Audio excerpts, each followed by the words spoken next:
We don't play the social game. We are social. Power 98.5.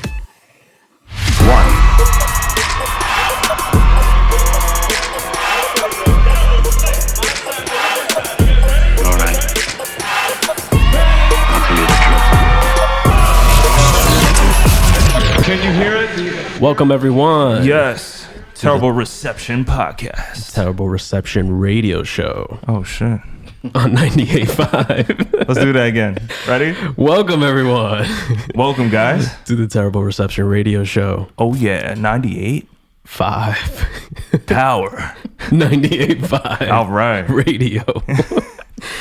Or if you're listening on Apple Podcasts, Spotify, or YouTube, welcome. Yes. Make sure to hit the like, subscribe, leave a review, all that good stuff on everything. We're going to dive right into it because we have a special guest today. Introduce yourself. Oh, okay. What's up, everybody? My name is A-Natural. Yes. This is where I put the hand claps. Tell them what you do if they don't already know. Okay, so I am a singer, songwriter, producer, vocal arranger, counselor, cook, friend, a lot. I do a lot of stuff. Do you do foot porn? Foot porn? No, I'm not a feet person. No, we just had this discussion in the studio the other night. Jay's like, I want to start doing some foot porn. Nah. Not foot porn, foot photos.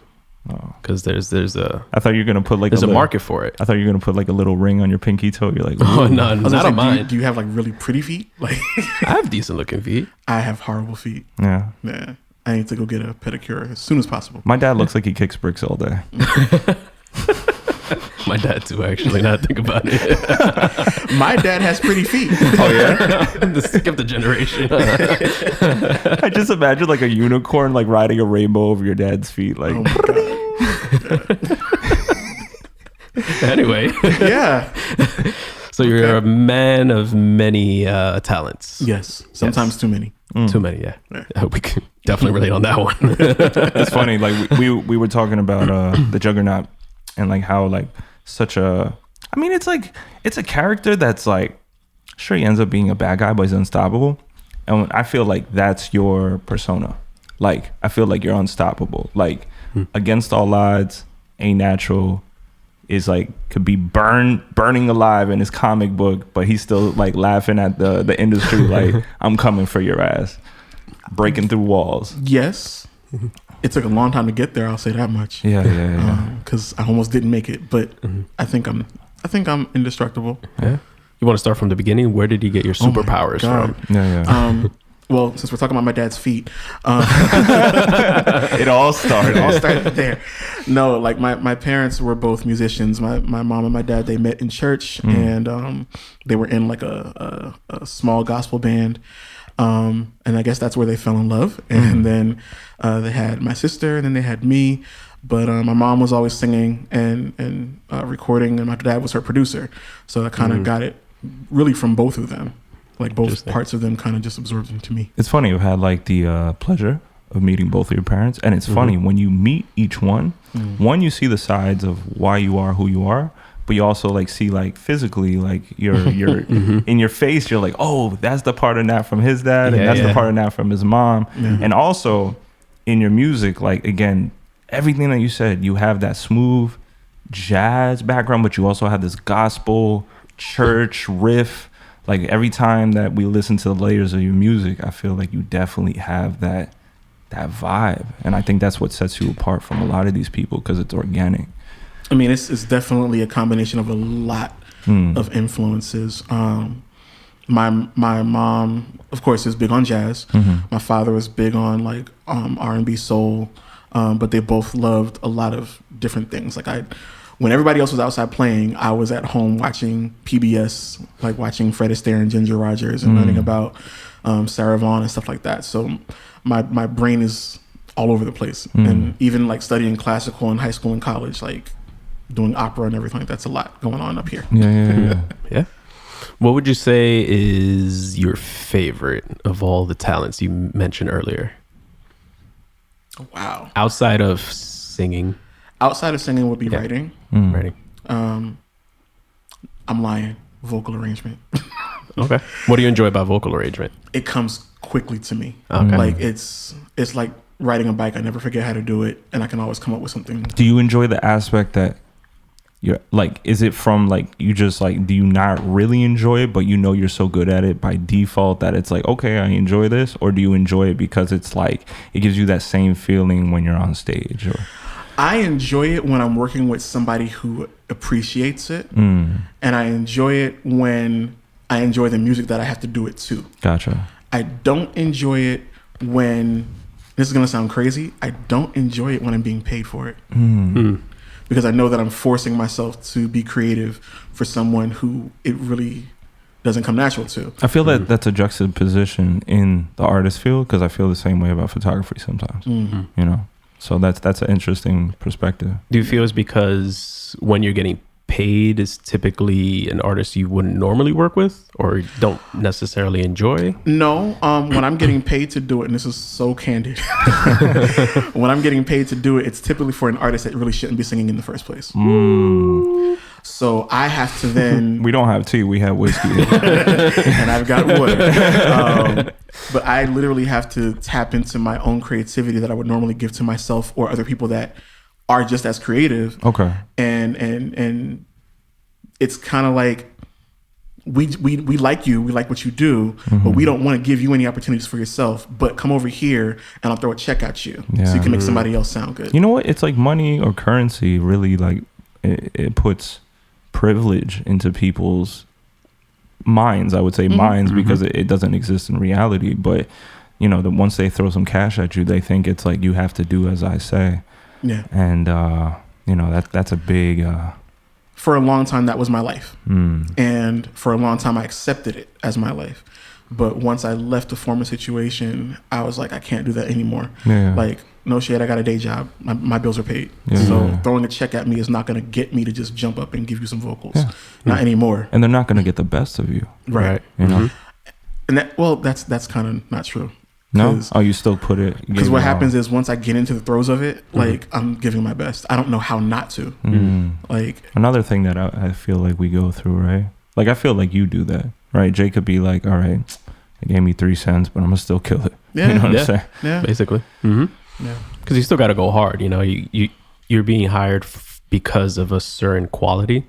So somebody comes to you for a certain quality, no matter how much they pay you, you got to put out what you do. You know what I mean? Exactly. Like you can half-ass it and be like, oh, they only paid me 3 cents, so I'm gonna give them 3 cents of work, but that doesn't come natural to us. Because my name is still on it. Right. Exactly. And regardless of if I like doing it or regardless if I'm getting paid or not, like I still have my own reputation to uphold. Right. That's very true. So, interesting. That is true. I wanted to ask you, since you grew up in a family of artists, you know, mine might be different. I know my story, but I want to know your story on like, is it a supportive environment? Is it like, please don't take this road, it's been too hard, become a lawyer? Like, what is that like?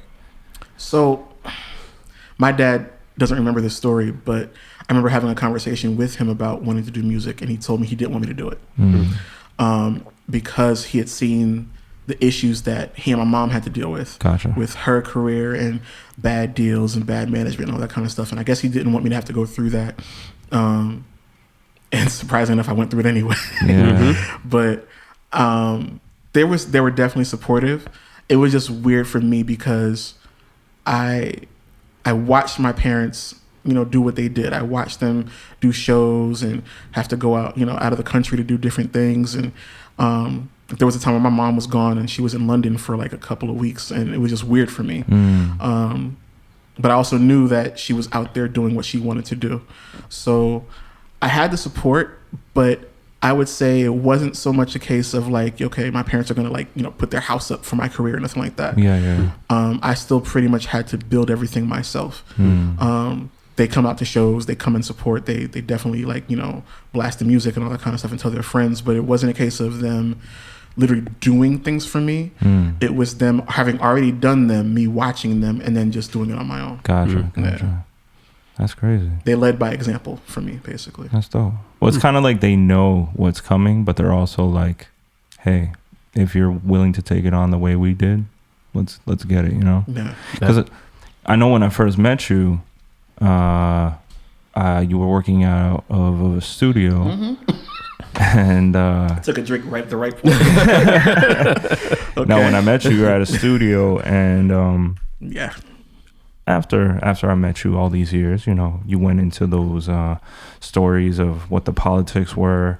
But when I first met you, you always carried this essence of like a boss, a very structured person, somebody that knew what they were speaking about. And I mean, you still carry that to this day, even me, you know, knowing more of your personal story, your personal life. I think you come across very polished, well-versed, and talented in what you do. Like you said, like in any lane that you approach. Thank you.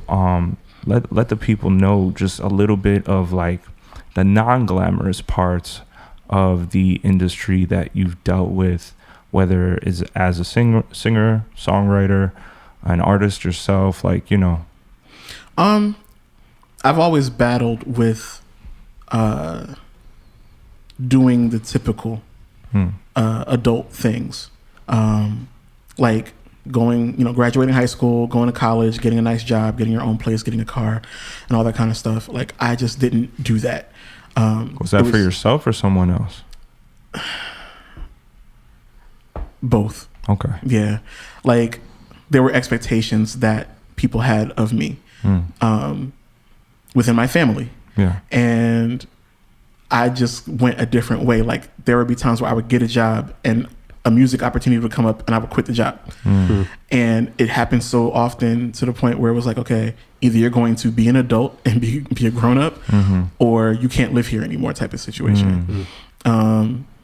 And I worked and I actually wound up being a part of another company where I was able to do that. I didn't live with my parents anymore, but I was able to do my music full time. The only sacrifice was literally my freedom. That's an American thing too. Like, parents always no sleep. Yeah, parents always want you out by like 18 is this magic number. Like, you have your life and it wasn't together. even that. It wasn't that they wanted me out by a certain number. It was just they wanted to know what I was going to do with my life. Gotcha. So that they knew that they didn't have to worry about me. And I think what happened was, you know, making that decision to just do music full time for them, just because, you know, finances are iffy for everybody. But they wanted to know that I was going to be taken care of. Gotcha. You know, whether it was somebody else or whether it was me.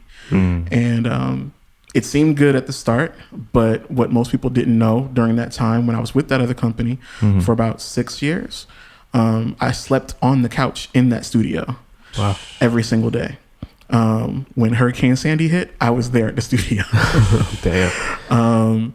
Like, I literally would wake up in the morning and wash up in the bathroom sink, try to figure out if I was going to eat that day, if my business partners weren't supplying that for me. And mind you, I was the owner in the company. It wasn't that they were the bosses. I was a boss. There was no higher. That's why I said you had that. They had that about you. Equal partners, and yet nobody knew that I was literally chained to the desk and sleeping on the couch. Damn. So when people come in for sessions, they'd leave the session, and I'd still be there, and I would literally just go to sleep. Like, damn, Nat's always here. Yeah. He's the boss. Yeah. But you know what's funny is, like, I still have like recurring dreams about being back in that space because I guess I was so connected to it, but I don't really regret it anymore. When I first left, I was like, you know, fuck this shit, I'm done. But now I'm like, if I hadn't been through that 6-year period, I definitely would not be the producer that I am today. I definitely would not be the artist that I am today, or the vocal arranger, or whatever you have, especially the business person that I am today. Like, I would not be that. So I'm definitely grateful for that time, but I also know that I wouldn't wish it on anybody else, because it was one of the most grueling times of my life. Yeah. Like, without going into detail, I almost did not see my 30th birthday. Wow. I tried not to see my 30th birthday, and yeah, didn't happen. Thank God, I'm still here. Yeah, thank God. Because you have like so much to give to this this world. You know what I'm saying? Like, as an artist, like I said, if we want to fine tooth and comb any project you put out, again, I came into the picture as a supporter at the end of like Overambitious, Fat Boy, and I had the honor of, like, it was one thing that kicked into me where I was like, yo, this guy is wavy. Like, his whole his whole vibe, his music is crazy, and it's like, who's not telling him? Like, I felt like, I don't know who was in your circle at the time, right? Because I know like you keep a tight circle, but at the same time, I don't know.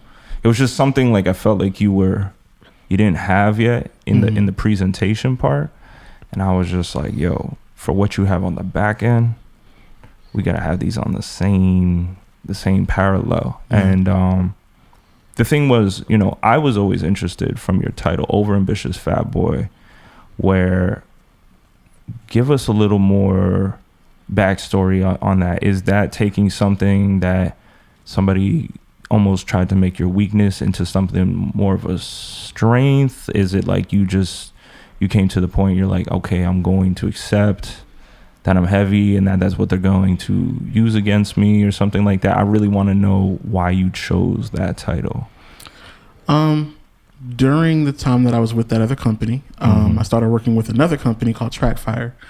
And it was two brothers and their cousin, Jers, who particularly I became very close with. And he and I worked on a lot of music together. Jers was also a big dude. Okay. But Jers embodied like the kind of carefree, like don't care attitude that I've always wanted to have. Okay. And as a bigger dude, you don't see bigger dudes do that, where they feel or exude like being sexy and flirty or just being wild and crazy and all that kind of stuff. I was very reserved. I think the most we saw was like back in the 90s with Biggie, Big Pun, but they weren't R&B. I mean, you had Luther and stuff like that. But even Luther was still reserved and very like, you know, cool, calm and collected, but you didn't see anybody like just wilding out. Exactly. You know, and Jers just like, he would tell you that he was my biggest fan. And so he would encourage me to come out of my shell, be the artist that I want to be the artist that he know that I could be.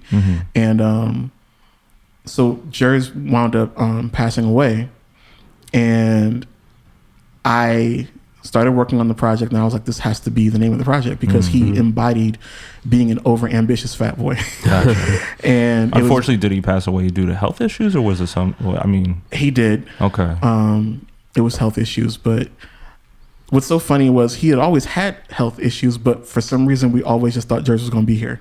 He had his kids, and sounds very similar. Yeah. Like I fell in love with his family and his kids, and I actually wound up using his son in the video promo that I did for the album. Okay. To kind of like, he was acting like my younger self type of thing. Gotcha. But I wanted to make sure that it was done respectfully, so I even asked his mom like if it was okay, and she brought him to the shoot and everything. So but yeah, he embodied that aspect.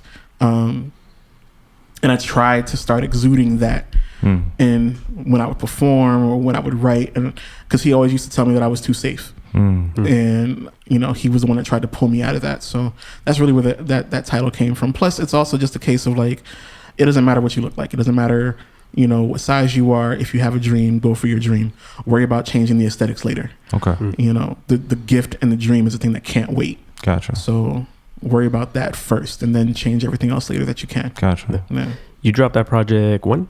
That was 2017. 2017. Yeah. Do you see a difference? Because technology changes really fast. Do you see a difference between that project and the recent project that you dropped, the Ascension, as far as marketing? Yes. Oh my God, yes. You grab the mouse. Yeah. Hold on. No. You can keep going. Okay. So technology wise, as far as marketing, like me and Lenny, my brother Lenny Harold, we'll talk about him a little bit later probably, but he and I come from the school of recession-proof Beyonce videos. So, I always love this term that you use because can you explain that real quick? Recession-proof Beyonce videos. Yes. So if you remember the B-Day album, this was the first time that she decided to do a music video for every single song in the project. Right. And these were the cheapest videos that you could ever see. Is that the one that included the one on the balcony? No, that was the Beyonce album. Right? Yeah, that was the surprise album. Okay. This album was Kitty Cat, Freakum Dress, like Freakum Deja Dress. Vu, like like all the older ones. Okay. And you could tell they were recession proof because her mom was literally like making the dresses from the leftover fabric from the last video. Like, but they were dope. I like that. I like that you caught that though. Well, and honestly, I think that album came out during the recession. Yeah. So that's why we started calling it recession proof, because she was able to do such dope stuff with no budget. Okay. And so we kind of just like adopted that mentality and everything that we did. We were doing that in high school. Like for the talent show, we wanted to do The Boy Is Mine, but switch it to The Girl Is Mine. So instead of us just getting up on stage singing, like we got some VTech phones, we had a whole skit prepared and got extras and all that kind of stuff with nobody's money, but we wound up winning the talent That's show. what I love That's about dope. you guys too. Like if you get to meet or kick it with these guys, yo, your dry humor is, you know what I'm saying? Like best. It's the Sarcasm on fleek. Yeah, sarcasm on I can fleek. never tell whether you guys are being serious or not. I was like, That's the okay. gift. I know, I love it. I love it. But no, like that's always been a part of our MO. So with the first project, which I consider my first project because there's other projects outside of that, but that's my first R&B project, the Overambition, or the Chronicles of an Overambitious Fat Boy.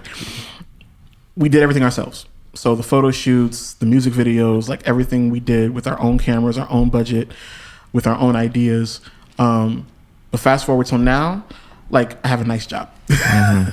And it affords me the opportunity to put some more money behind the visuals and Right. the presentation that keeps us industry standard, but still separates us out like, okay, these are still indie artists. So it has the indie flair, but it's still a professional look. And that's something that we've always strived to do at any stage, but definitely now more so than ever. Yeah, because content is like the most important thing now. Exactly. Especially visuals. Yeah. Even with all the frustrations that kind of like come with, I have to work this 9 to 5, I have to put this money out, I have to pay rent, I have to make sure like my fam is good too, all these different things. Do you think that all those sacrifices amount to, yes, I love being indie, versus why the fuck am I not, Signed. label driven? Yeah, like, I have never really wanted to be signed to a label. okay. I had an opportunity to be signed to a label a few years back, like all the way, like my music got to Sylvia Rome type of situation. But because of business, because of egos, and because of just horrible attitudes, it fell through. What was one of those situations? Because we speak to a lot of artists here. Like we've had Hawk, we've had Reed. Who else do we had? We had Skit. Yeah. So all these artists, I always ask the question, like, what was that moment or situation that you thought like, this is going to change my life? When I was in Teese Williams' house. Teese Williams is a former manager of 3LW. Did a lot of work with Kedar Massenberg from, I think that's Motown. Okay. Yeah. And she was interested in the project that I was working on with Trackfire, and she had me come to her house and sing. And she told me to my face that Joe, the R&B singer Joe, needs to be worried. Wow. Damn. And I'm like, but Joe's a freaking legend. What do you mean? And but don't you love those moments? Like even though the cameras are not rolling and all that, you just know. Yeah. Like I've had a couple of those moments. Like I'm like sitting with singer-songwriters. So like we just came from a session with Swiss Beats and Pharrell, and you gave us 16 more tracks than they ever would. And like people not there for those moments, but you're on the right track. Like when you hear those things from people that have been in it for a minute, Yeah. It's a good confidence booster, I would say. Oh yeah. Yeah. Because what I've learned about the business is people will literally love you, but they will love you more than they tell you. Okay. And because they don't tell you, you're left wondering for years if you're good enough. Wow. So they'll love you more than they tell you. Yeah. Okay. That's an interesting perspective that we haven't. I mean, had I on still here find yet. that today, where there's Okay. people like I put a project out in January, and nobody has said anything to me. Do you feel like it's like, I always feel like, I don't know if it's just me, but like as artists, right? I always feel like there's like some Jedi looking at us, like somebody's picking us from the mountains, like, I think he's ready. And it's like, do you feel there's actual gatekeepers in this? Like, Yes. okay. Yeah. And I believe that you are the sum total of your experiences, and the things that God allows to happen for you sometimes can be results of your experiences. So, the many people that I've worked with, Yeah. I don't know who they know. And because of that, that could either bode well for me or it could bode badly for me, depending on how the situation went. Okay. I try to make sure that I work with integrity and that I'm nice to everybody. But there's also some business deals that went sour. And based on how they went, that person could hate me and try to block me, or that person can be like, you know what, it's cool, he wasn't ready or we weren't ready. Let's just let him do the next. It's hard to try to find the fine median between being too good at what you do and then you start becoming a threat because they know you could get the check too, and also being like, hey, I don't think he knows how good he is. Maybe we can milk the shit out of this situation. And that's one of the reasons why I never really wanted to be signed. Because at the end of the day, I'm still giving up my control for a check. And sometimes a check is just not worth it. Especially when I know that I wear all these hats that we talked about before. Like I wear so many hats, I don't necessarily need a label. So I can wear those hats, not just for myself, I can wear them for other artists. Would you like to be a jack of all trades, a master of none, or a renaissance man? We had this discussion last time. I thought it'd be an interesting question to ask somebody outside of us. I would have to lean more towards jack of all trades, but I would probably answer it differently and say I wanted to be comfortable. Okay. But that's honest. Yeah, because again, wearing all those hats, it's a lot of pressure to be all things to all people. And I've done that for so many years. And, you know, last year I recorded my very last outside session with another artist and I need a break. That doesn't mean that I will never do it again. It just means that for right now, I got to focus on me. But I also think that I'm a renaissance man too. Like, I feel like I'm just good at what I do and somebody's going to like it. Somebody's going to want it at some point. Right. But for right now, I got to see this vision through before I make the next step. Yeah. That's how we feel. Like, we had this conversation in the last episode and it's like, I don't like using the master of none because it has a negative stigma to it.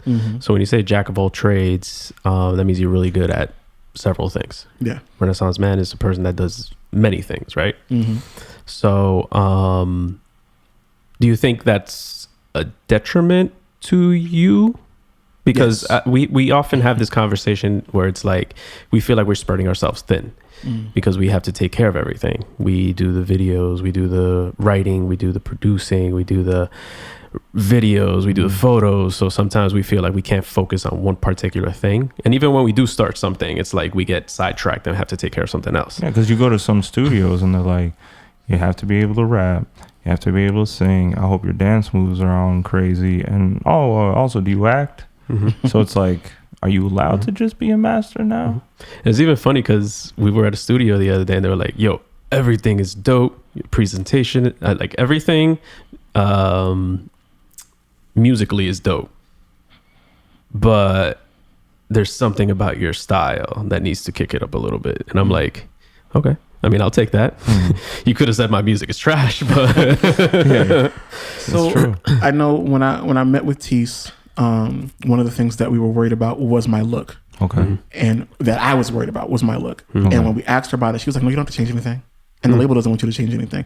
All we want to see is what your stage show is going to look like. Okay. And I was like, okay, that's a first. Like, usually they would tell me we need you to lose 50 pounds like by tomorrow. But they didn't say that. And I guess that means that the music was so good they didn't care. They knew how to market it. But I also know that wearing so many hats has been a detriment to me because some people don't want me to wear the certain hats. Having run a business, having also run a studio and having the engineering behind me and all that kind of stuff, there's very little that I need anybody to do for me. You've cut out the middleman. Yeah. And some people don't want that. They want to be the middleman. Right. But my thing is, I need you to be able to do more for me than I can do for myself so that you can be that middleman. If you can't, we can't work because I don't feel like I'm going to be stagnant or it's not going to get done the right way. Right. So you essentially somebody else has to be better at that particular thing than you. Exactly. Or else you would do it yourself. Exactly. Right? And that's in any aspect. So like even when I would like go down to Atlanta, I only liked one engineer that they ever put me with, this guy named Luke. And he was the only person who had an engineer session better than me. Okay. Any other sessions, I was running myself. You know that's gold when you come across it. Oh my God, yeah. And it's such a luxury. Like I can just sit back and let somebody else press the buttons for a change. But and then you get to focus on just, you just get to focus on the best part of yourself. Exactly. Because we've been doing that recently. We've been working with Alex, one of our good friends. And it's like, we're so used to like sitting right there at that chair with me or Rich right next to us. One of us is pressing the space bar, deleting, clicking, moving things around, and then we swap places. And it's like, it's cool for one of us to just sit back and focus on the actual track. That's how I imagine you. You're like, and then like this hand comes out your stomach. You're like, all right, press spacebar. You're gonna do all this. Like, I'm gonna write the song. I mean, but the thing about it is like I come from, you know, doing everything myself. Yeah. After watching my parents do, you know, whatever they did in the studio, like I would watch them intently, and I would stay up and work on my little system, you know, on my computer in my room, and run the sessions the way that I saw them running sessions. So when I had my very first studio, you know, you have the control room and then you have the mic booth. I would literally press record, run to the mic booth, and give myself enough of the track to lead in before I could start singing or whatever. And I would do that for every vocal part. Wow. So Jesus. Once I had somebody to run my sessions for me, my God, like crazy. Don't you wish you would have had that iPad thing they have now where you could just run it from inside the booth? But you know, I got that. I hate it. You never use it, right? Yeah, I never used it. I feel like that's one thing, like it's cool to have, but somebody never uses it. It's like luxuries that we just can't stand with because it doesn't give us that same like, this is how I know it. Exactly. Yeah. And it always has like its limitations too. It doesn't always do what you can do on an actual computer, you know?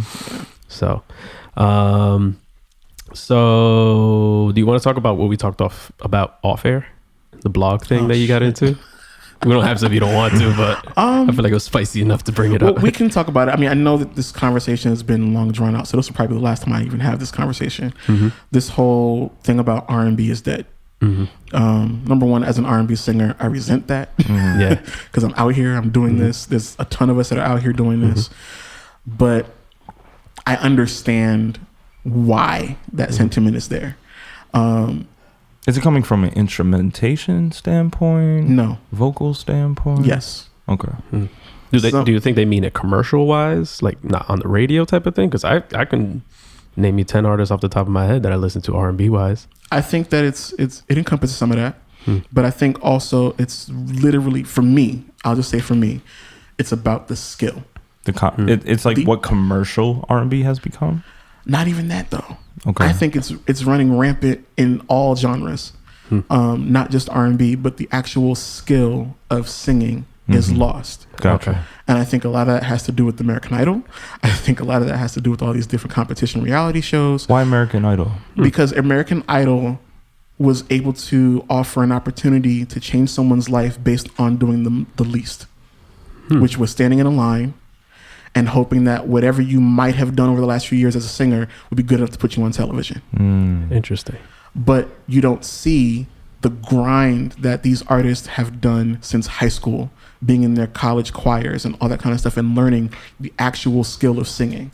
Because if you go back to classical music days, you couldn't get on a stage unless someone thought you were good enough as a singer. The Apollo showed you that. Like the Apollo was savage. They would boo you right off that stage. You could be a 4-year-old. They like, boo. Yeah, and that's the thing, because nobody was ever telling anybody, wait, no, you need to go back and learn a few things first. Okay. Everything was always like, oh, it's okay. Don't let anyone tear you down. Don't let anyone tell you that you can't do it. And that's cool in certain aspects, but if you haven't put in the work, then don't expect the rewards. So music's become fourth place type of thing. Like, okay, everybody's got to be trophy type of thing. Yeah. Because I can't even say it's about really the industry, because the industry was still putting out good singers. But I think what happened was people found a way to get the rewards quicker. And skipping a lot of steps. So for someone like me who's put in the work and then has to now work for other artists who haven't put in the work, it's like, okay, for every one of me, there's 15 other artists that are out here trying to sing that have no idea what they're doing. See, it's one of those things, like, we're in the studio last night, right? I like melodies. I like to do my version of quote unquote singing. I'm not trained, whatever. I end up doing very moody music with Jay. You know what I'm saying? I call it Mike Posner singing. Mike Posner singing. It's like controlled whispering. It's controlled whispering. You know how you were like, okay, looks don't matter. If there's an energy in the music, right? If somebody's like, yo, not a lot of people can tell the difference between a good photo and a bad photo. They're just like, I like that. You know what I'm saying? Do you feel like it's one of those things, like, is that why it's fair game? Because we live in a world that some people know what quote unquote quality. Somebody can tell the difference between a 12-year-old whiskey and a 7-year-old whiskey. You know what I'm saying? Other people are just like, I like this or I don't. So I think we've entered that world where, again, we have participation trophies, but we also have free range because nothing matters anymore. Which is the truth, but there's two things that I would have to address. Okay. Number one, music is probably one of the most powerful energies in the world. And because of that, I want someone skillful wielding that power. Okay. And because of that, number two, music is also, and more so the arts, but really music is the only thing that you don't have to be certified to do. And because of that, you get anybody that feels inclined to do music, doing music. Gotcha. And now wielding that power irresponsibly. So what about like Janet Jackson, right? Janet Jackson's not the best singer in the world, but she goes back into history as one of the best to do it. She's an artist. She's an entertainer, Janet Jackson is an entertainer, an amazing artist, and when she feels like singing, she does. Gotcha. She's an amazing writer, producer, everything. So I'll never take that away from her. Yeah. But for those of us that are calling ourselves singers, specifically singers, we have to be careful about that, because if we're not really singing, then what are we doing? Gotcha. So it's like saying I'm a chiropractor, but just because, you know, I crack people's backs in the gym doesn't mean I'm certified. Exactly. But that's the thing. But even still, you still have to be certified to do that work. Right. Like singing, you can win Grammys and not actually be good at what you do. But if you're popular, you're going to win a Grammy. Right. You know, so and I always liken it to basketball. Like they make something called Michael Jordan. So if you call him the greatest, why would you be satisfied sitting on the bench when you know that you can aspire to be Michael Jordan? So with music, it's like, yeah, it's cool because you can get on real quick if you got a dope song for TikTok. But why not? Why would you not want to be the best singer in the world? Yeah. Right. Why would you not want to be the best artist that you can be instead of just being something quick?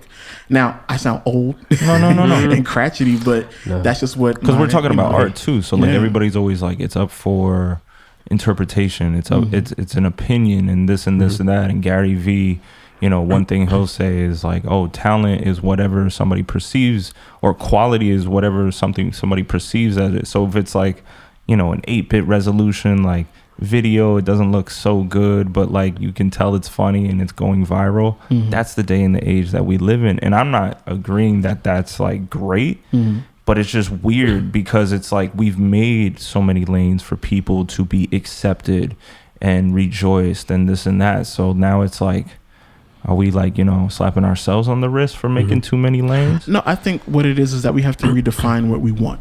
Okay. I always tell people, especially when it comes to independent artists, that you have to decide on what your path is going to be first. Okay. So you know what to expect and know what comes with it. So I always say first, if you're doing music for yourself and just for the enjoyment of music, understand that you're probably not going to get support and you're probably not going to make any money. If you're doing music for your friends and family, let them pay for your sessions. Okay. If you are doing music, you heard that, family? Yeah, that mom and dad. Yeah, but like if they think, oh, my baby sings so nice, well then pay for your baby session. True. You know, but then if you're doing this is that dry humor I'm talking about. But if you're doing music because you're trying to be heard by the masses and you want to be a star, then number one, it's going to take a long time. It's going to be a lot of sacrifice and a lot of work you have to put in. Somewhere along the line, that notion has changed because of the accessibility that we have in the industry now. So would you say be careful more of your title? Because like if somebody chooses like I'm a singer, then it's like make sure you can wear them pants or those shoes. Yeah, because I will sing you under the table. Like if you and that's not me being cocky, that's me just telling the truth. Like I work to be as good as I am. Oh yeah. If it's strongman competition, you know you can lift this car. And I've had somebody do that to me before. Okay. In the studio, they came to the studio. Oh wow. You guys had that making of the band sing off? God, no, not even. I wish it was a reality show where they have the cuts, like you turn around in the chair, like, oh, you showed up. Listen, like now you go. No. This person, he will remain nameless, but he came into the studio. Is it popular? No. Will we know who it is? No. Ah, damn it. No. But he came in and he had a lot of money and he wanted us to create songs for him. Okay. And so we did. But because I'm the person that does all the creating, I pretty much was calling the shots on the arrangements and all that kind of stuff. he decided that he wanted to talk about me behind my back and was like, I don't understand where A-Nat is getting this from. Like, I can sing him under the table. And I'm like, if I could show you the befores of your session, then we can have this conversation. I just imagine you like riffing and this person's having an aneurysm on the floor. Like, do you want more of this? And you're just singing them to death. Like, they're falling under the table for that's real. the crazy part is that they literally tried me. wow. and I'm like, but I know what you actually sound like before this Melodyne and before this autotune. Like, do you really want to do this? So you're the Steven Seagal of music, where you're like, you don't want to do that. Just cracking necks. And then when they do come in, you're like, let's do Jean-Claude Van Damme. okay. Yeah. Steven splits Seagal's a all little over the different. place. That's something when you guys have in It's a common. good It's always visual. Jean-Claude Van Damme. Yeah, and he's a Trump Some supporter. movie references. Oh, no, Jean-Claude Van Damme. we No, can't talk about that. no, Steven Seagal. Oh, okay. Yeah. I was gonna say, Jean-Claude Van Damme just died to me right now. He's like, Jay, no. But no, I mean, and let me not get it twisted. Like, I love a good vibe. I thought you were gonna say Trump. I was like, No, where no, are we no, no, going? no, no. Let me get Trump. I love a good vibe. I love certain music that is out that just has that feel to it. So I love the Jhené Aikos. I love the Snow Allegros. I love, the Jay Bryson loves him Tiller. some Snow Allegra. Yes, I do. Yeah, and it's cool, and there's a time and a place for that. But I don't like the fact that this world has turned into a place where there's only space for Jhené Aiko and Summer Walker, but there's no space for Fantasia and Jasmine Sullivan. See, I always thought Summer Walker was a dope vocalist. I have thoughts about Summer Walker that I'm gonna keep to myself Okay. Damn. We're gonna get spicy again. because she sounds amazing on a record. Yeah. But I think her persona Okay. overshadows her talent at this point. Okay. I think that's gonna be The downfall. her downfall. Yeah. Okay. Yeah. Just her. Well, I'm missing Personality. old school Usher. If I have to say anything, like I like how he approached the dance records. The last record that I really like where he kind of went left with it was Climax. Climax was an incredible record. Yes. But anything after that, like I don't feel like it's like the Timberlands of the world. We come from the era where we grew up listening to Usher, Timberland. We saw people that are iconic in their prime. And now they're in a world where they also, it doesn't matter. They had this whole legacy behind them, but they also have to conform. And I don't think it's their fault. It's not, but it's still like the radio runs a lot. The radio makes sure that it's making you do what it needs or wants because it's. I don't even know if that's the case. I think like when Usher flipped the script, it was Usher, it was Chris Brown. They were doing a lot of EDM stuff. Neo started doing some EDM stuff, and we were here for it. Everybody was cool with it, and it's almost. And I hate to bring race into it, but it's almost like whenever a black artist decides to jump out of the typical box of R&B and do something different, then the world doesn't know how to handle it. Because they expect them to just be Motown soul. Well, not even that. I think they didn't expect it to be good. Okay. And because it was so good, the artists that normally do that decided, oh, well, there's an opening right now in R&B, so let me see if I can do what they do and get some clout. And that's how you get the Justin Bieber and Justin Timberlakes of the world. Gotcha. So we were so busy conquering EDM and pop music that we forgot to close that gate. It's weird. Like, I don't want to put Justin Timberlake next to Justin Bieber because I actually feel like Justin Timberlake has swag. Well, Justin Timberlake was the main culprit. Yeah. Can I ask? And I've been wanting to ask somebody, what is everyone's beef with Justin Timberlake? Janet Jackson. The booby thing? They're not speaking up. For not even for not speaking up, but for writing a song with Timberland and Nelly Furtado coming at Janet Jackson and Prince after he left her out there to dry and has been appropriating black music since his inception. Interesting. So Damn the ramen noodle hair. being a white artist who does That hurts me, R&B man. and everybody in your warehouse is black, how dare you leave a black woman out to dry? So we're going to come at you every single time you do something. And I love Justin Timberlake. So do I. That's why it pains me when everybody's like, oh, fuck you, Justin Timberlake. I'm like, what did he do? And I even like some of the songs off of Man in the Woods. I But hated that I will album. never pay him money. Wow. I'll never pay for anything. I'll never until he actually fesses up to it. And he's still doing it. I just saw something today where him, With SZA, and Anderson .Paak were on the Ellen show. She asked SZA a question and he decides to answer. And is like enacting, AAVE. And it's like, bro, you're not black. You never will be. And you might want to be. And you might got a pass from Timberland and Neptunes, but you're still not black. Don't talk over this black woman when you have a history of doing this. Interesting. So, do you think he would have done it if it was a white artist? No. Interesting. Actually, no, because he shit on Britney Spears too. Okay. Royally. Yeah, so he might. Okay, that's good to know. Okay. Sorry, Sorry, JC, I can't love you anymore. The more you know. But the thing about it is I will play that first album. I don't remember the name of it. The 2020 Experience is my shit. I play the 2020 Experience. I play Future Sex Love Sounds is amazing start to finish. Where's Danger Hands? Danger is doing his own thing now too, outside of Timberland. But, Love Danger Hands. Yeah. I mean, and I had a conversation on Twitter with a site that will not be named. They did not like me using the term blue-eyed soul. Okay. Which I got a whole lot of. Can you tell us the history behind it? Because I still can't understand why that sounds so beautiful. So blue-eyed. You have such a blue-eyed soul. Thank you. The history of blue-eyed soul, and the only reason why I can speak to this is because I studied it in college. I studied American pop music. Blue-eyed soul came to be, and I'm telling this loosely, but sounds like my disco name. Blue-eyed soul. Ladies sounds like and the gentlemen. genre you do when you do your mic poster singing. Your handle is Blue-eyed Benatton. There you go. So I don't know. You gotta change it now. Yeah, I know. Is it too much on the verge of like some? No. Okay. Nobody cares.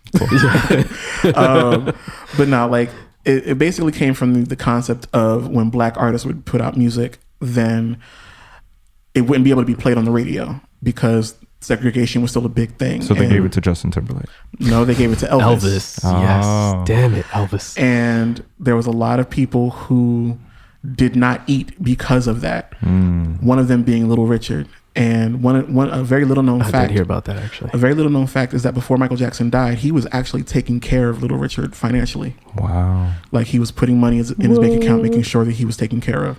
So wait, yeah. Michael Jackson died before is Little Richard still alive? Little Richard's still alive. Holy shit! Where the hell's he been? He's been minding his business. Oh, I'm thinking about James Brown. James Brown's dead. Oh no, but and it wasn't just Little Richard. It was quite a few different black artists from back in the day that Michael Jackson was actually funding their livelihoods because they weren't taken care of by their labels back in the day. So when you have black artists that are creating these sounds, but it's white artists who are getting the credit for it. You know, that developed the whole blue-eyed soul thing. So you would start to see more white artists doing R&B or blues or whatever. And so if you come back to like the 70s and the 80s and 90s, and you have people like the Bee Gees, you have people like, what's the man's name? I can't think of his name. I'm a beater. Up and over. What is his name? Michael McDonald. Yes. Michael McDonald. Okay. I was like, just keep going. Just keep doing it. I was like, hey. I'm a beater. Yeah, like he's considered blue-eyed soul. Justin Timberlake is considered blue-eyed soul. Do you feel like as a black artist in America, right? Do you feel like it's not like, again, we like to get in our conspiracy bag. Are they taking away all the best because under the same context it was blue-eyed soul? They don't want these icons to live forever? No, I think it's about control. But I'm saying, like, do you think these people, like, do you think artists like Michael Jackson and Prince really passed away on their own, or is it like? Oh no, they all got killed. Okay, every single last one of them. Gotcha. Whitney Houston, Amy Winehouse, all of them. Gotcha. And if you notice, with most of these people, it was when they either were just getting sober, or when they had a financial stake in their own careers. And we're trying to take control back from the labels. That's when they all died. Gotcha. So some of it has to do with race because the powers that be, unfortunately, are still all white. In America. Sure. Yeah. But then it's like once you see someone who has some stature, you know, if you go back to like civil rights movement, they call it the Messiah complex. That's why they killed Martin Luther King, and that's why they killed Malcolm X. You can't have someone come out here and try to save the black community, or better the black community, or put the black community in a better light. The complexities are so deeply rooted over here. Yeah, America kind of sucks when it comes to race. Would you say that's also like a peace thing too? What do you mean?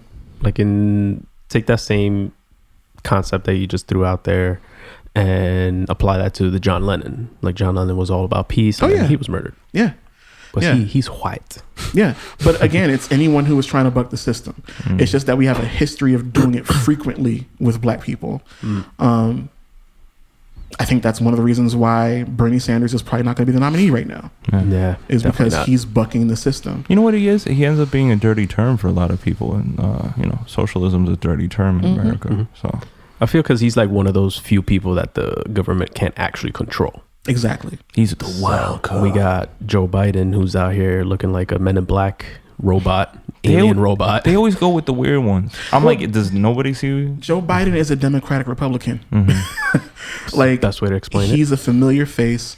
His politics are familiar, so that's why he's going to get the nomination. Did you hear about the thing where he's like, "Oh, a little girl was in the pool and she sat on my legs and she liked the prickliness." He's always really creepy. But every single politician is creepy in a sense, except for Obama.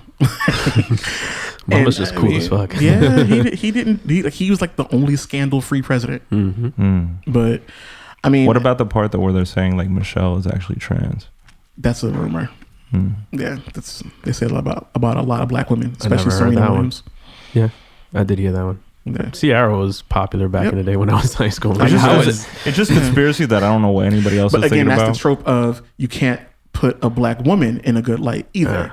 So it's almost like, let me find something wrong with her because there's got to be something wrong with her. Yeah. They've been trying to find something wrong with Beyonce for years and they just cannot find it. At all.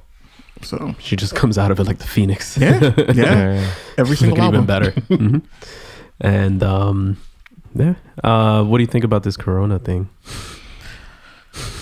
Because it could mess up the vocal cords.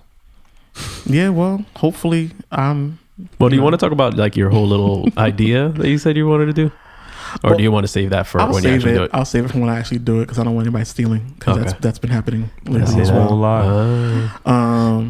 But I think that on one sense it's definitely serious, and I don't think we've in our generation ever experienced anything like this before. But on the other end, I also think it's definitely a money grab for corporations and politicians because they're hyping it up way more than it needs to be. If you really look at the numbers, there's way more things that are killing us every single day than this. So that does not mean to not wash your hands or your ass and stop touching your face. Yeah.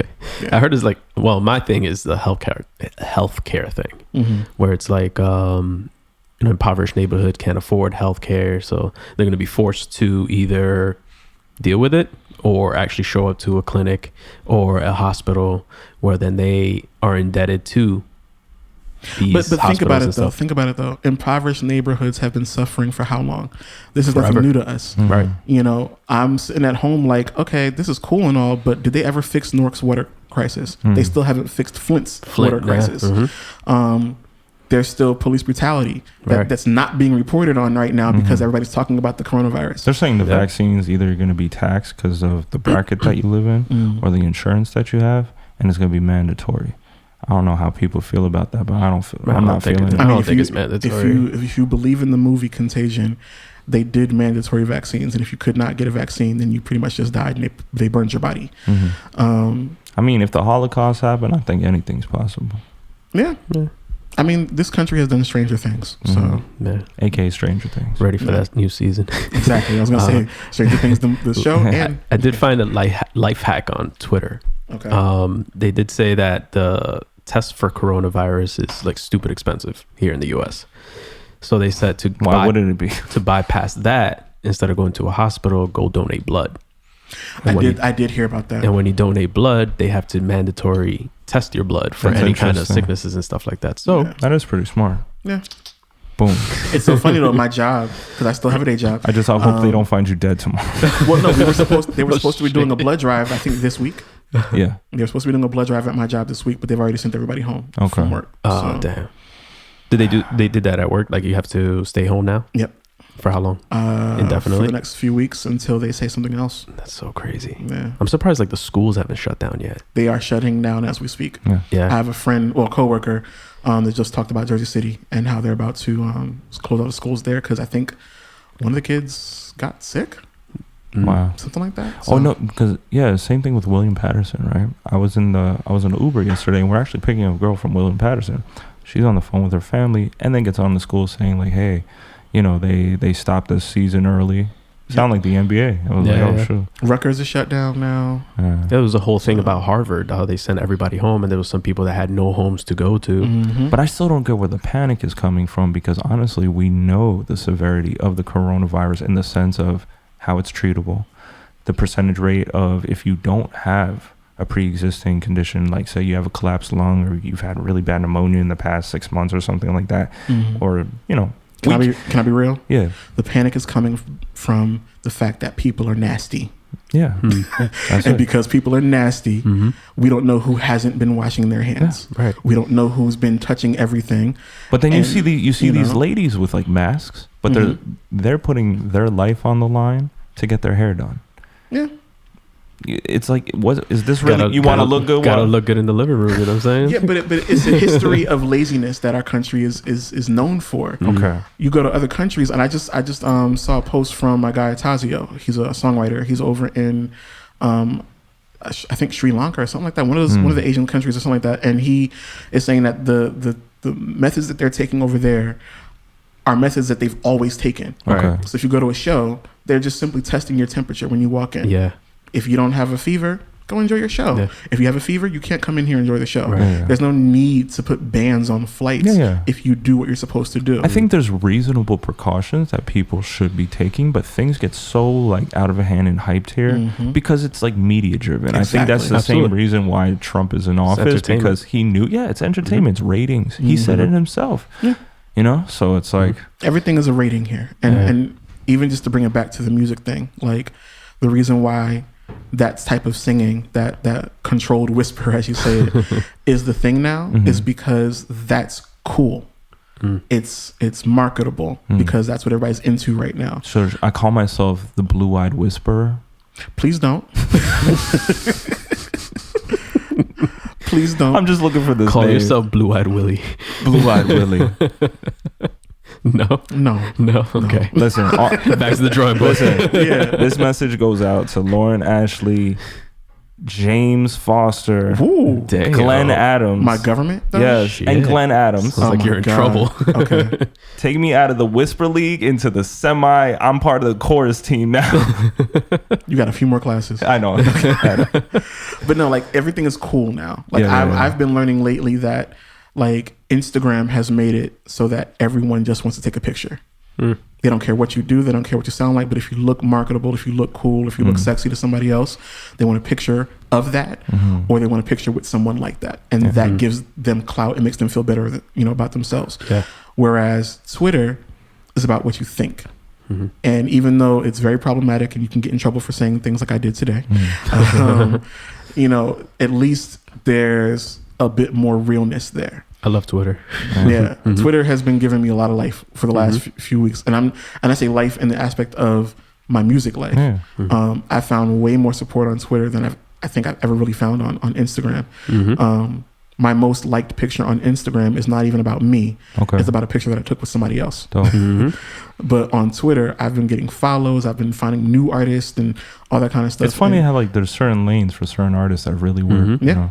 And I feel like I found my foothold when it comes to that. But again, it's all about being cool. So when you say that we're, basing a lot of things on ratings, people are getting signed based on how many likes they have on a post. People are getting signed based off of how many followers they have on Instagram. I've seen it happen with Wilhelmina. I've seen it with some of the biggest model agencies in the world. You're like, you're what? Like, no, how did this happen? We've seen it with ourselves. Ugly. Yeah, I'm not saying they're ugly girls or ugly gentlemen or whatever like that. It's just we've seen it with ourselves because we have this distribution deal, and it's like the first thing is, what do your Spotify numbers look like? We can't put anything behind you unless your Spotify numbers get up. It's like, what's the point of a distribution company then? And it's funny the perception because like Instagram's looking at us like, you're with Sony for distribution, and you've worked with these artists, so now we're giving you the blue check based off of that. And then, but Sony's disregarding us because we're not, we're not hundreds of thousands of listeners every month. It's literally all about numbers. It's the reality of it. And I'll be honest, like I struggle with it because like I said earlier, like I put this album out and I haven't had the biggest response from who I think I should be getting the response from. Right. And there is a response, but I'm looking for a different kind of response. And, you know, every other day you might catch me like really, really happy.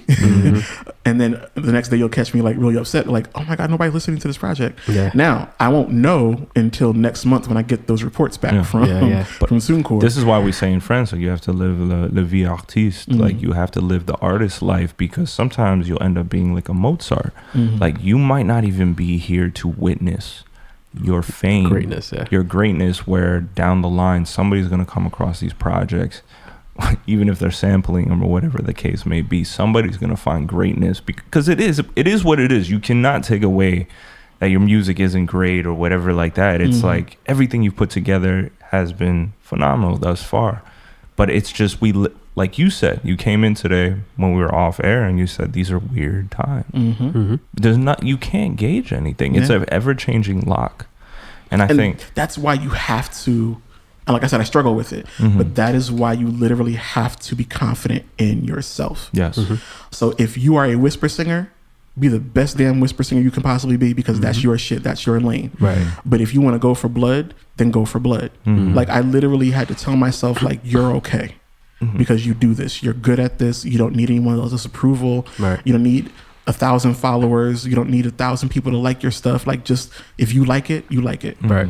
You know, I think I'm at the point now in my career where I can be cool with all that. What's your biggest nightmare though? Like, is it, because I think sometimes, I don't know, as I've gotten older within the game, quote unquote, sometimes I enjoy that I'm not as big, because people like Justin Timberlake have to dress up as Cookie Monster and go to Comic-Con to feel like a regular person, where we have our freedoms. We can still go to the mall and kick it with our friends, put out dope records that people still recognize us for. Like, so what's the better deal? Or like, again, like, what's your dream like situation, and what's your nightmare? Like, what's a fear that really goes through your mind as an artist right now at your age, or whatever the case may be? Like, right now, I don't have fear. Okay, that's good. And it's not because I think I'm impervious to anything happening, but it's because I made a decision a long time ago that I just don't care.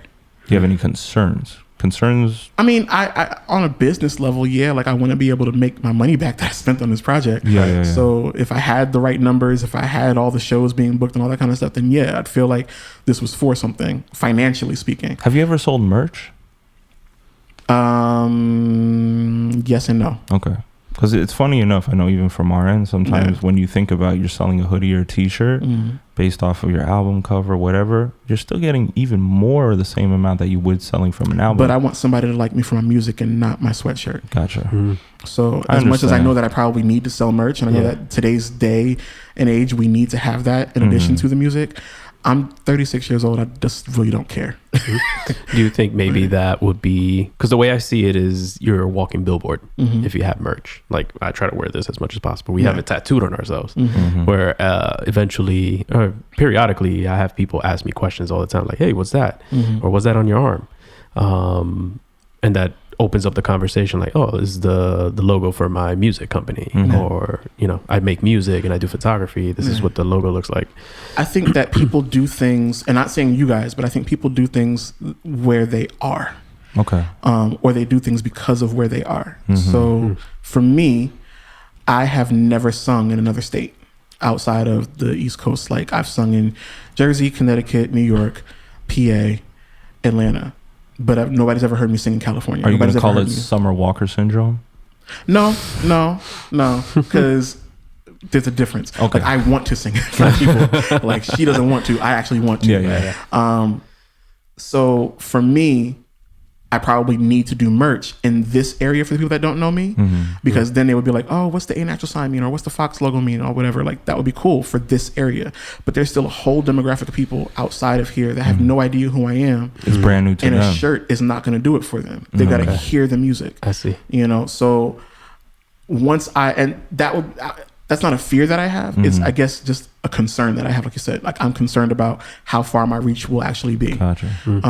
What's your thoughts on like someone like Bryson Tiller that like wasn't a bad situation, did the music, now he can support his daughter, but he was too anxiety driven for interviews or being seen in music videos. Then he finally showed up in a couple because it worked in his favor, and now he still doesn't want to, like, think about working everything you've gone through as an artist, the studio situation, the shows, the disappointments, and then you finally get this platform, and then you're just like, I don't know if I want to do this, or I don't know if I want to be seen anymore.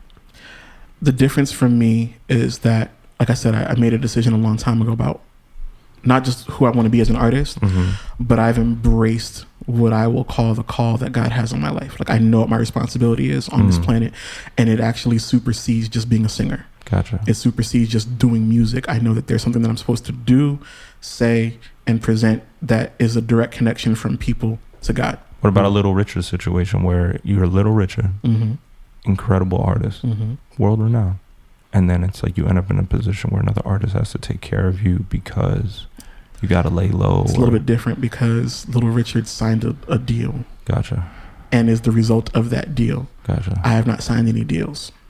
So the only person that I would have to blame for my, demise would be me. Okay. Right. But even if that happened, right? Say your demise, like, for some reason, just like now, you have great music, but you can't keep up with the market. I'm good. You're good. Because again, I'm not just a singer. Gotcha. I'll always have a way to make music. And even if I stop making music, I still know that there's other things that I can do. Like, I'm a dope ass writer. Yeah. I love writing things. Sometimes my writing gets me in trouble. but I love writing. Like, if I didn't go to school for music, I would have went to school for journalism. Gotcha. Because that's just the type of thing that I love to do. I love writing research papers. I love writing, articles. Stuff like that. So I'm always going to be able to do something. There's always something else that God will give me that will allow me to make room for my gift. Like Neo, I felt like was gifted with the talent of writing for both men and women. And I feel like, do you feel like everybody can do that, or that's just something that? I mean, if you want to. I mean, I've done tons of female references, written tons of songs for females. A lot of songs for males didn't get placed because for whatever reason. But a lot of songs for females either got placed or recorded because I don't know. I guess I know how to tap into it. Like, I get my singing voice from my mother. Okay. So if that kind of makes it make sense, gotcha. I kind of can tap into the female sensitivity of a vocal. That's dope. So, okay. Let's talk about your project then. Okay.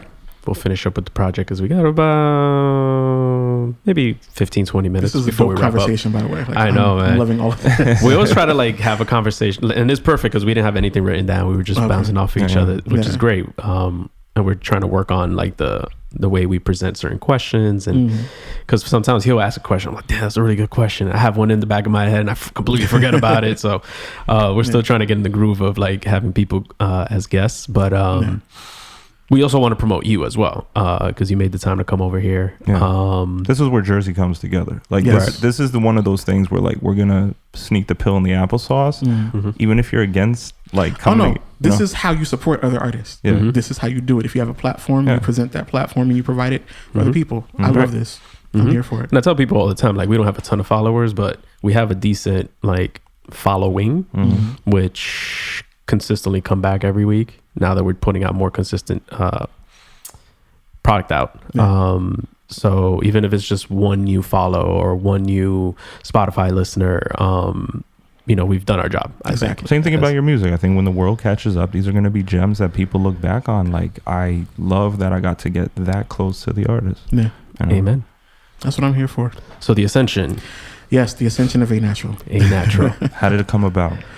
I had no plans to work on a project after the EP that I put out. That came for what reason? Because I didn't think I had anything else to say. I didn't think that I really was going to sing anymore after that project. So Ascension is like a very strong second wind. Oh yeah. Okay. And that second wind came off of finally finding someone to help, which is with my ex-manager Keely. Okay. She saw me at an open mic on my birthday. I was just there with a few people and I was like, okay, I'll sing a little bit. And then she came up to me afterwards and was like, what are you doing? I love how you're a modest bow. I'm gonna sing a little bit. And I didn't want to sing. I was just there because people brought me out there. I was like, what are you doing for your birthday? I'm like, I'll be over here. Like, but she was like, what are you doing with your music? And I'm like, I mean, it's out. But she's like, who do you have working with you? And I'm like, I don't have anybody working with me. She's like, you need to be working. And so I was like, well, I just put out an EP. You know, I'm working that right now. There's a couple things going on. And then things started to open up, like the Independent Music Awards, winning 2 awards, opening up for T-Pain. Congratulations on all those. Yeah. Thank you. These things were things that I never thought would ever happen for me. And I was like, okay, what is going on right now? Like, I seem to be rising and I'm not doing anything to help the rise. Like, what's going on? So it almost was like, I literally felt Jers telling me, like, dude, you're doing something. Keep doing this. And I've written a couple of songs, but I was like, I don't know what I'm going to do with these. These are just dope songs, and I don't know what's going to happen. So at first I was like, well, I'm just going to throw these out there and see if people like them. But then I didn't. And I was like, you know, I don't want to waste these songs. And then I started writing. And then after a year, some change, like I had a whole album. And I was like, okay, so let's do this for real now. So that's when I got with you. And I was like, make me look nice and put me in the video. Let's get it done. I still feel like I have that honor. Like, it's one of those things, like, outside of being an artist, like when I get into director photographer mode, it's like I have this thing where I'm like, yes, I'm working with quality. Like, this is everything I'm doing is like, this feels solid. Like, it has a nice backbone to it. And you're one of those artists that always, when I link up, I feel like we're doing it with reason.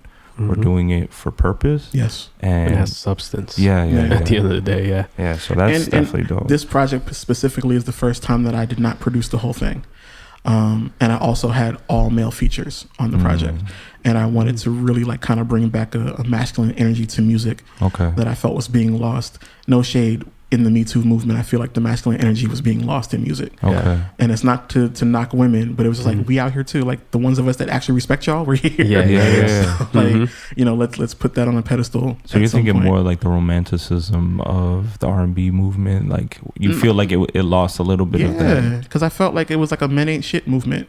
And but it's like, but we need both of us. Like, let's not let people come in and divide us. We need each other. Gotcha. So I wanted to really write from the male perspective on a lot of things. But also, again, like I said, you know, I had a lot of dope producers. I was able to secure a production from Focus. Dr. Dre's producer. And I think it's which some of that my beat best work. is so dope. Circle. The song is dope. You know, I just love how the drums come in on that. It's like that chug, like. That shit drives, man. When you presented that record, no lie, like I kept going back into the email. I kept playing it, because it had this airy atmosphere. Like, it's really made you float. I had never heard anything like it before, so that's why I was like, I have to have this.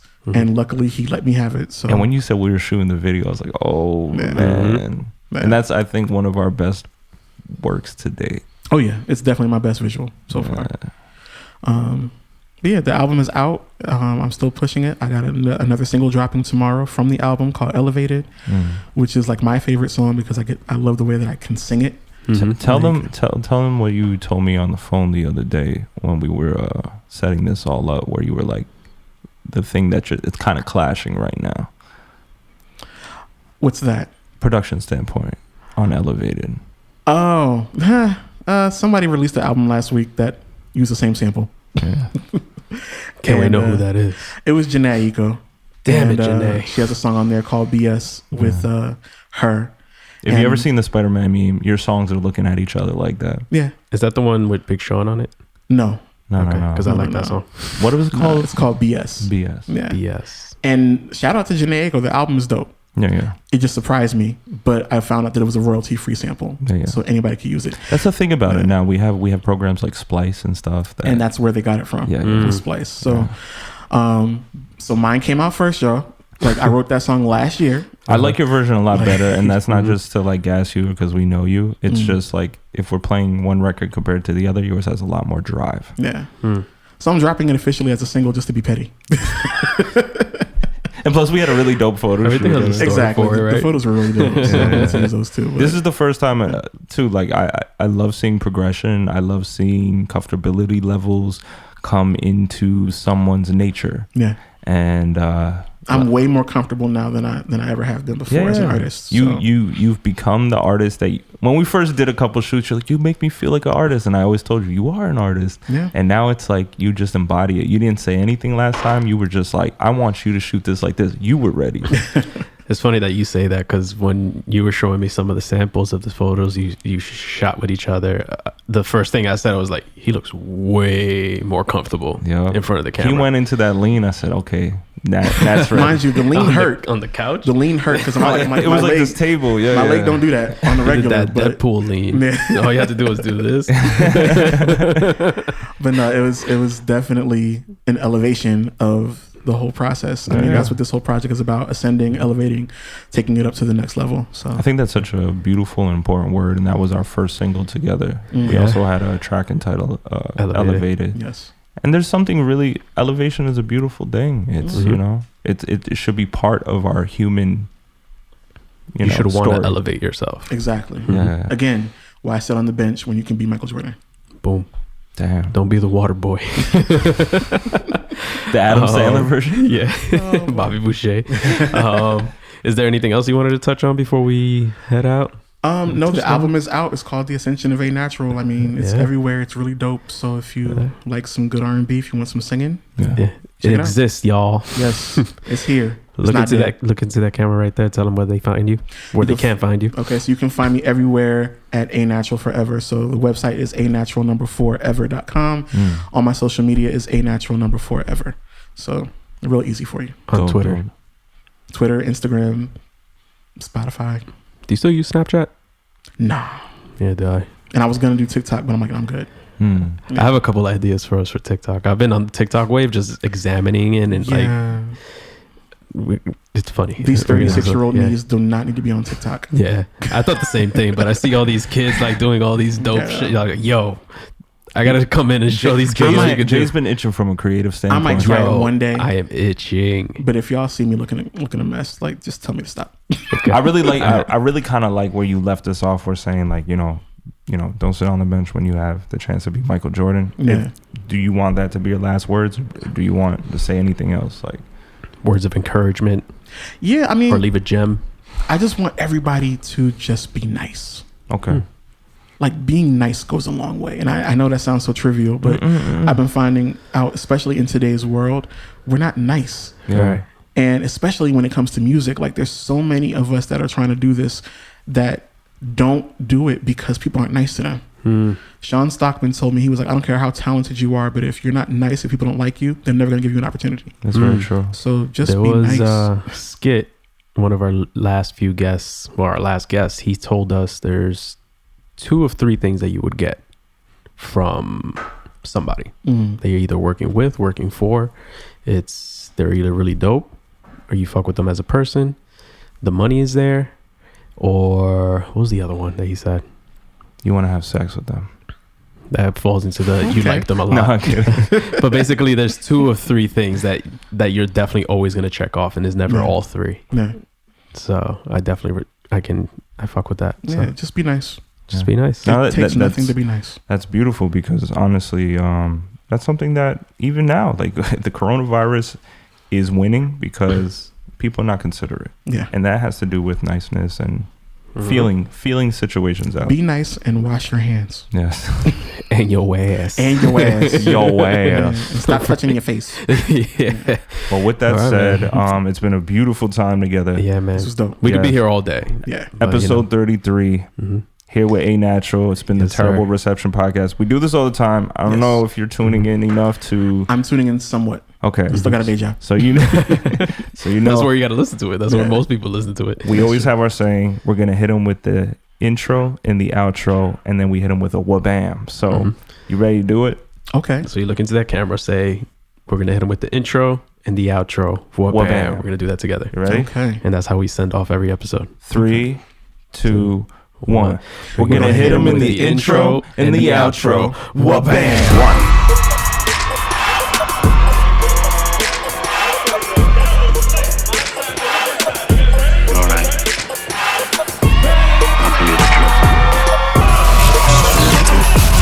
Can you hear it?